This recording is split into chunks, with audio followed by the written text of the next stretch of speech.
आकाशवाणी बांसवाड़ा का ये माही चैनल है।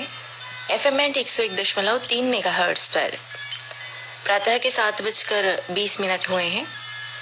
लीजिए प्रस्तुत है वातायन। वातायन के अंतर्गत आज आप सुनेंगे विश्व हिंदी दिवस के अवसर पर विशेष वार्ता। वार्ता का शीर्षक है हिंदी साहित्य में श्री राम। वार्ताकार हैं भंवरलाल गर्ग मधुकर।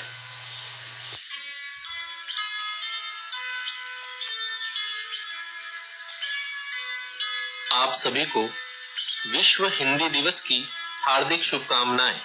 आज मैं आपसे जिस विषय पर संवाद करने के लिए उपस्थित हुआ हूं, वह बहुत ही पावन है। विषय है हिंदी साहित्य में श्री राम। आहा, कितना पावन नाम है राम। राम नाम लेते ही भवसागर पार हो जाता है। कलयुग केवल नाम अधारा, राम राम जब उतर ही पारा। गोस्वामी तुलसीदास जी ने कलयुग से पार पाने का मूल मंत्र श्री रामचरितमानस में इस चौपाई के द्वारा दिया है। सतयुग, द्वापर और त्रेता युग में आत्म कल्याण के अलग अलग मार्ग बतलाए गए हैं, लेकिन वर्तमान समय में मोक्ष पाना है तो सबसे सरल राह दिखाई गई है। वह है राम नाम का जप और संकीर्तन। इसी कारण आदि कवि वाल्मीकि कृत रामायण से लेकर वर्तमान समय में अपने वागड़ के स्थापित और नवोदित रचनाकारों ने भगवान राम का गुणगान कर अपनी कलम को धन्य किया है। यहाँ तक कि वेदों में भी राम का वर्णन है। मेरी झोपड़ी के भाग आज खुल जाएंगे, राम आएंगे। आपने यह पंक्तियां इन दिनों अवश्य सुनी होंगी। सोशल मीडिया के सभी माध्यमों पर यह गीत सहजता से सुनने मिल सकता है। इसका कारण है हिंदी साहित्य में आदिकाल से अब तक भगवान राम को लेकर के सृजन हुआ है और भविष्य में भी होता रहेगा। राम, इसमें 2 अक्षर हैं। प्रथम अक्षर है रा और द्वितीय अक्षर है म। एक दीर्घ मात्रा और दूसरी लघु मात्रा। बस इसी से समझ आ जाएगा हमारा सनातन समाज। यहाँ दर्शन होता है कि बड़े और छोटे जहाँ साथ साथ होंगे वहीं पर राम होंगे और वह समाज ही राम राज्य कहलाएगा।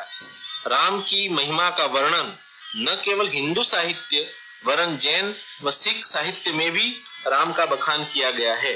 हिंदी साहित्य में राम काव्य का पूर्ण विकास भक्ति काल में ही हुआ है। रामानंद को आचार्य रामचंद्र शुक्ल ने राम काव्य परंपरा का प्रथम कवि स्वीकार किया है।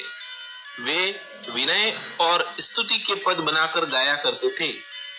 आरती कीजे हनुमान लला की, यह पद रामानंद जी ने हनुमान जी की स्तुति में लिखा है।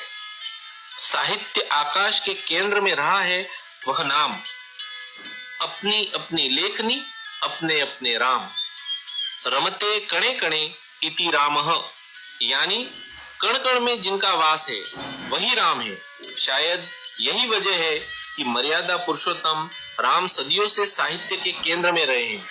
कला जगत में भी समय समय पर भगवान राम को लेकर फिल्म आदि के निर्माण होते रहे हैं। पुरातन काल में संतों ने अपनी वाणी के माध्यम से समाज में व्याप्त बुराइयों को दूर करने में अहम योगदान दिया है। वहीं भक्ति काल और आधुनिक काल में भी राम को कई परिदृश्यों में रूपायित किया गया है। कहते हैं राम की महिमा अपरंपार है। यही वजह है कि सदियों से समाज और साहित्य के केंद्र में हमेशा राम रहे हैं। साहित्य में समय समय पर राम के विविध रूप को रूपायित किया गया है।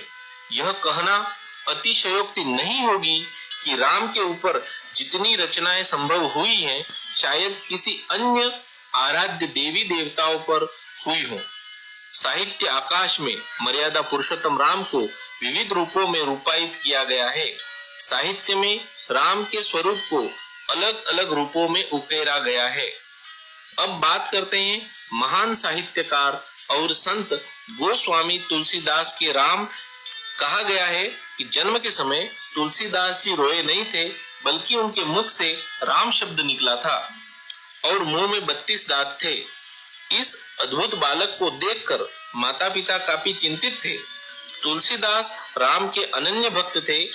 तुलसीदास जी ने अपनी रचनाओं के माध्यम से राम के उस मंगलकारी रूप को समाज के सामने प्रस्तुत किया, जो संपूर्ण जीवन को विपरीत धाराओं और प्रवाहों के बीच संगति प्रदान कर उसे आगे बढ़ाने में सहायक है।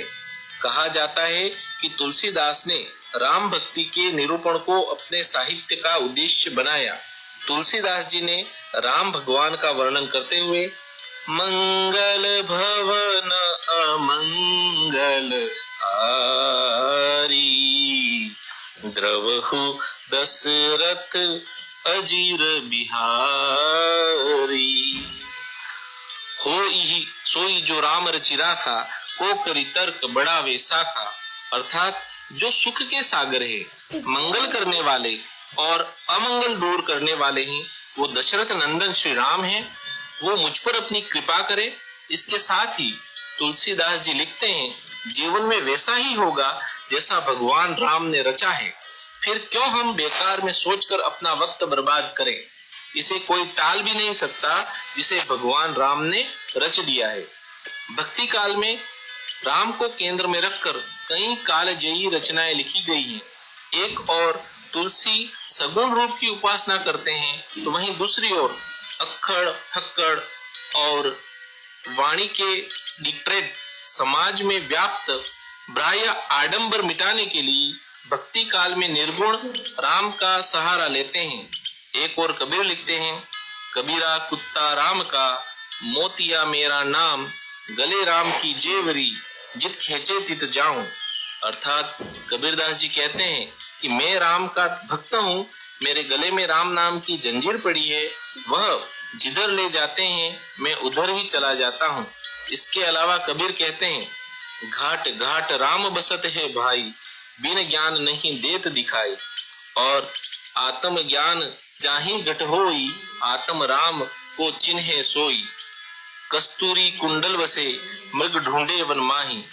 कबीरदास जी कहते हैं कि जिस तरह से कस्तूरी हिरण की नाभि में होता है, लेकिन इससे अनजान हिरण उसकी सुगंध के कारण चारों ओर ढूंढता फिरता है, ठीक ऐसे ही राम यानी ईश्वर भी प्रत्येक मनुष्य के हृदय में निवास करते हैं, लेकिन उन्हें कोई ढूंढ नहीं पाता।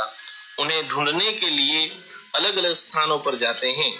इसके अलावा राष्ट्र कवि मैथिली शरण गुप्त साकेत में कुछ इस तरह से भगवान राम को रूपायित करते हैं।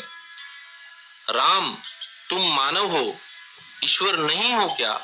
विश्व में रमे हुए नहीं सभी कहीं हो क्या? अब मैं निरीश्वर हूँ, ईश्वर क्षमा करे, तुम न रमो तो मन तुम में रमा करे। अर्थात राम ने ईश्वर होते हुए भी मानव का रूप धारण कर मानव जाति को मानवता का पाठ पढ़ाया। वहीं मैथिली शरण गुप्त यशोधरा में कहते हैं, राम तुम्हारा चरित्र स्वयं ही काव्य है, कोई कवि बन जाए सहज संभाव्य है। कहा जाता है कि यशोधरा में मैथिली शरण गुप्त ने राम के आदर्शमय महान जीवन को बखूबी उकेरा है। उनकी रचनाओं में राम के विविध रूप दिखाई देते हैं। कहते हैं, छायावाद चतुष्टयी में से एक प्रसिद्ध साहित्यकार सूर्यकांत त्रिपाठी निराला ने भगवान श्री राम पर लिखते हुए बहुत ही भावुक हो उठते हैं। निराला राम की शक्ति पूजा में लिखते हैं, रवि हुआ अस्त, ज्योति के पत्र पर लिखा, अमर रह गया राम, रावण का अपराजेय समर। हमारे वागड़ में भी कई स्थापित और नवोदित रचनाकारों ने भगवान श्री राम के जीवन पर चरित्र लेखन का कार्य किया है। अभी आप वातायन के अंतर्गत भंवरलाल गर्ग मधुकर से हिंदी साहित्य में श्री राम शीर्षक पर विशेष वार्ता सुन रहे थे। आकाशवाणी बांसवाड़ा का ये माही चैनल है FM बैंड 101.3 मेगाहर्ट्ज पर। प्रातः के 7:30 हुए हैं। आइए अब सुनते हैं विविध भारती के मुंबई केंद्र से प्रसारित कार्यक्रम।